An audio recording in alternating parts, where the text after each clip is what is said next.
नमस्कार दोस्तों, आज हम जानेंगे गौतम बुद्ध महान धर्म संस्थापक गौतम बुद्ध के जीवन परिचय के बारे में। तो आइए जानते हैं, पूरे वीडियो के साथ बने रहिएगा। गौतम बुद्ध का जन्म 563 ईसा पूर्व के समय कपिलवस्तु के निकट लुम्बिनी नेपाल में हुआ था।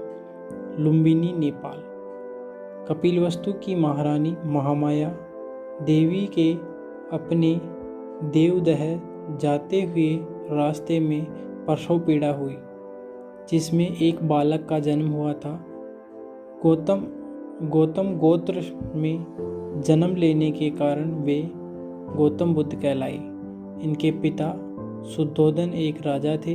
इनकी माता माया देवी कोली वंश की महिला थी, लेकिन बालक के जन्म देने के बाद 7 दिन के अंदर माया देवी की मृत्यु हो गई थी, जिसके बाद इनका लालन पालन इनकी मौसी और राजा की दूसरी रानी गौतमी ने भी किया था। इसी कारण इस बालक का नाम गौतम बुद्ध था और बचपन में इसे सिद्धार्थ के नाम से भी जानते थे। इस नाम का मतलब होता है, सिद्धार्थ नाम का मतलब होता है जो सिद्धि प्राप्त के लिए जन्मा हो, लेकिन इनको बाद में सिद्धि मिली थी। सिद्धार्थ बचपन से बहुत दयालु और करुणा वाले व्यक्ति थे। सिद्धार्थ बचपन में जब खेल खेलते थे तब वे स्वयं हार जाते थे, क्योंकि वे दूसरों को दुख नहीं देना चाहते थे। सिद्धार्थ का एक चचेरा भाई भी था जिसका नाम देवदत्त था। एक बार देवदत्त ने अपने धनुष से एक बाण चलाया था, जिससे एक पक्षी हंस घायल हो गया था और बाद में सिद्धार्थ ने उस घायल हंस की रक्षा की थी। सिद्धार्थ ने अपनी शिक्षा गुरु विश्वामित्र से पूरी की थी। उन्होंने वेद और उपनिषद के साथ साथ युद्ध विद्या की भी शिक्षा प्राप्त की थी। सिद्धार्थ को बचपन से घुड़सवारी, धनुष बाण और रथ हाँकने वाला एक सारथी में कोई दूसरा मुकाबला नहीं कर सकता था। सिद्धार्थ की शादी मात्र 16 साल की आयु में राजकुमारी यशोधरा के साथ हुई थी और इस शादी से एक बालक का जन्म हुआ।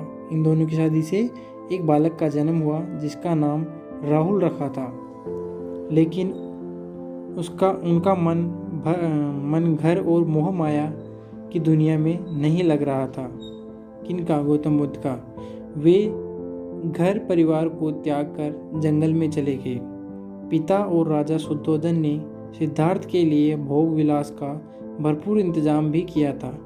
पिता ने अपने बेटे के लिए 3 ऋतु के हिसाब से 3 महल भी बनवाए थे, जिसमें नाच गान और ऐशो आराम की सारी व्यवस्था मौजूद थी। लेकिन ये चीज़ें सिद्धार्थ को अपनी ओर नहीं खींच सकी। सिद्धार्थ ने अपनी सुंदर पत्नी और सुंदर बालक को छोड़कर वन की ओर चले गए। सिद्धार्थ ने वन जाकर कठोर से भी कठोर तपस्या शुरू की। पहले तो सिद्धार्थ ने शुरू में तिल चावल खाकर तपस्या शुरू की, लेकिन बाद में तो बिना खान पान के तपस्या करना शुरू कर दिया। कठोर तप के कारण उनका शरीर सूख गया था।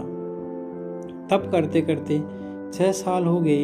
एक दिन सिद्धार्थ वन में तपस्या कर रहे थे कि अचानक कुछ महिलाएं किसी नगर से लौट रही थी। वहीं रास्ते में सिद्धार्थ तप कर रहे थे। महिलाएं कुछ गीत गा रही थी। उनका एक गीत सिद्धार्थ के कानों में भी पड़ा था। वो गीत था, वीणा के तारों को ढीला मत छोड़ दो, तारों को इतना छोड़ो भी मत कि वे टूट ही जाए। सिद्धार्थ को कानों में पड़ी गई और वे यह जान के नियमित आहार विहार से योग सिद्ध होता है। अति किसी बात की अच्छी नहीं होती। किसी भी प्राप्ति के लिए मध्यम मार्ग ही ठीक होता है। इसलिए कठोर तपस्या करनी चाहिए। गौतम बुद्ध को वैसाखी की पूर्णिमा के दिन सिद्धार्थ वट वृक्ष के नीचे ध्यानपूर्वक अपने ध्यान में बैठे थे। गांव की एक महिला नाम सुजाता का एक पुत्र हुआ था। उस महिला ने अपने पुत्र के लिए उस वटवृक्ष से एक मन्नत मांगी थी। जो मन्नत उसने मांगी थी वो उसे मिल गई थी, और इसी खुशी को पूरा करने के लिए वह महिला एक सोने के थाल में गाय के दूध की खीर भरकर उस वटवृक्ष के पास पहुंची थी। गौतम बुद्ध उस महिला ने बड़े आराम से सिद्धार्थ को खीर भेंट की और कहा, जैसे मेरी मनोकामना पूरी की उसी तरह आपकी भी हो। उसी रात को ध्यान लगाने पर सिद्धार्थ की साधना सफल हो गई थी। उसे सच्चा बोध हुआ। तभी से सिद्धार्थ बुद्ध कहलाने लगे। जिस पीपल के वृक्ष के नीचे सिद्धार्थ को बोध मिला, मतलब ज्ञान मिला, वह वृक्ष बोधि वृक्ष कहलाया और गया का समीपवर्ती जगह बोध गया के नाम से कहलाया गया। तो इस प्रकार से जाना हमने कि गौतम बुद्ध बचपन में उनको सिद्धार्थ नाम से बुलाया जाता था। आगे चलकर वो गौतम बुद्ध के नाम से प्रसिद्ध हुए। तो आज हमने गौतम बुद्ध के बारे में जाना। उम्मीद करता हूँ आप सभी को अच्छे से समझ में आया होगा। धन्यवाद।